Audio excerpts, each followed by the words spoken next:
I know as a crypto miner, Gotta be tough. you've got to be bold. You've got to believe in the long-term vision. And I do. I mean, that's why I've been building stuff, right?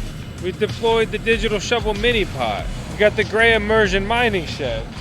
We've got the green shed, which is a bit of an offshoot on mining, but also doubles as a field office. However, with the recent price action, coupled with the Bitcoin halving, and just, to be honest, very high-priced mining rigs for quite a while, as everyone's pretty much been betting on really good times coming soon, and they're still not here. I'm frustrated with mining, and that's what I want to talk about today. What is it really like being a miner? Like, is it all fun and games? Is it easy passive income? I'm Vosk, you're on the VoskCoin YouTube channel. I'm going to break down the good, bad, the beautiful, the ugly, and the fugly. Mining on a small scale, it really is easy. It really is passive, right? But as you build out your farm, as you grow, you get more stuff, bigger stuff, literally more moving parts, like these fans. And moving parts break eventually, some sooner than later. One thing that's on my to-do list is I need to replace that fan. We did get the new direct drive fans from them that are supposed to be way more powerful and way more robust, so I am pretty excited for that. Another thing that's frustrating as you start to scale out a mining farm is parts. I mean, lead time. Honestly, getting miners lately is easy enough the last couple of years, but getting mining infrastructure is not. There are very many major mining farms being built out, right? So where we're standing right now, I've been hoping to add what is, it's not a digital shovel mini pod, but it's similar to it. I wanted to deploy right here for quite some time. I've been waiting for months and months and months for that infrastructure, which has led to a very big, God, these weeds have gone crazy lately, don't look at them, which has led to a lot more expansion in immersion mining. Immersion mining is liquid cooling your mining rigs, right?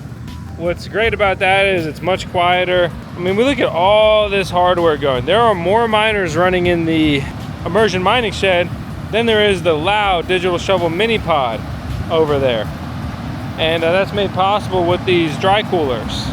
These dry coolers are basically big radiators. They spin, they cool, and that's great. Keeps the gear running. Don't mind my freaking new tree that I didn't know I was growing. I will say it does give it some shade. It's a synergistic relationship. These are the big Bixbit coolers. These things are monolithic. It's pretty cool what you can do with mining these days, right? We can even get internet that is good enough and reliable enough and consistent enough for mining, right, from a satellite. And then we can liquid cool our miners and have a very quiet mining operation. Granted, some of these dry coolers are louder than others, but some of these are more powerful than others. Mining Bitcoin isn't profitable at home anymore. It might be time to check out hosting alternatives. Have you heard of Revolution Mining? They offer hosting options for ASIC miners within the US. Their Texas facility has rates as low as 7.5 cents per kilowatt hour, and they're maintaining a 98% yearly average uptime. Miners are hosted in a secure facility with 24/7 monitoring and support, and they support altcoin miners too, like Kaspa. To learn more about Revolution Mining, check out our link in the video description below, and be sure to use code VoskCoin to save. Thank you to Revolution for sponsoring this video. What really frustrates me though with mining lately, it's if there's anything that makes me want to give up with mining, it's these mining rig prices. This era in particular feels like mining manufacturers are getting rich and laughing, and we are just the losers buying their leftover stuff, or just, you know, their stuff at high prices, whatever, because mining rigs in a is this a bubble crypto market are selling for $10,000, $20,000, $30,000. These are like unprecedented mining rig prices, with more mining rigs released than ever before. It is just all adding up to make mining like unapproachable and unfeasible for the average person. The average person cannot go out and buy a $30,000 mining rig. I mean, a $10,000 mining rig is terrifying already, okay? Several $1,000s. right? Let me roll this back a little bit, right? You could buy a Bitmain Antminer L3 Plus or L3 for like $1,000 to $2,000. It mined a lot of coins and it earned much more than it burned. And with the power supply, you could plug it into any outlet in your house. It was small, it was manageable. Now, the latest generation script miner by the same manufacturer, I may add, the Bitmain Antminer L9 is coming out around like $12,000 or more per miner. And it would probably be even more expensive than that if there wasn't competition from some other miner manufacturers. So, and it has like projected mining profitability. You understand that these mining rigs cost like 10 times more with like the same mining profitability projections, all while mining less coins. They make less coins. What used to be exciting is you were mining all these Litecoins, all these Dogecoins, all these Bitcoins, and you're sitting there wondering, hoping, okay, well, if that coin does X, Y, Z, I'm gonna be sitting pretty. Now it's like, that coin has to do X, Y, Z, or we may never even break even. The returns on mining continue to just become less and less interesting and less profitable, less viable. And I think one of the big things that makes mining more and more a rich man's game, right? Because it's the fact that you can run mining like a business.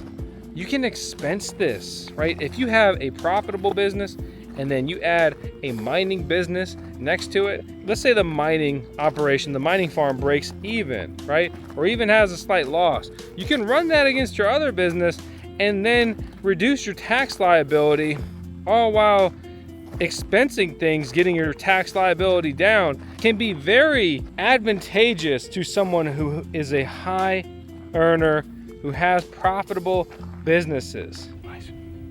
And they're realizing that. They're taking advantage of that, and it's just making mining very difficult, not possible, not feasible for the little guy.